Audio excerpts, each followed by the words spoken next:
તારીખ 9 ઓગસ્ટ 2024ના રોજ વસ્તા દેવડી રોડ સવારે 8:30 એક બનાવ બનવા પામેલ હતો.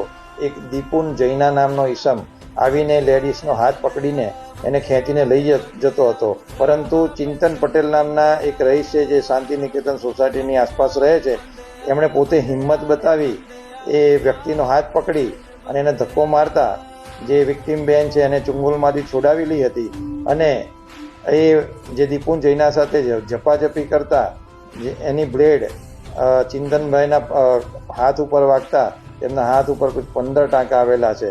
આ દરમિયાન દીપુન જૈના એ જગ્યા પરથી ભાગી ગયેલ હતો, પરંતુ મૈદરપુરાની ડિસ્ટાફની ટીમે યુક્તિ પ્રયુક્તિથી આ વ્યક્તિ જે ઓડિશા ભાગી જનાર હતો તેને રેલવે સ્ટેશનથી ઇમિડિયેટ દબોચી લીધેલો હતો. પોલીસ કસ્ટડી લીધા બાદ એની પોલીસ કસ્ટડી રિમાન્ડ મેળવેલા હતા અને હાલમાં એને જ્યુડિશિયલ કસ્ટડીમાં મોકલવામાં આવેલ છે.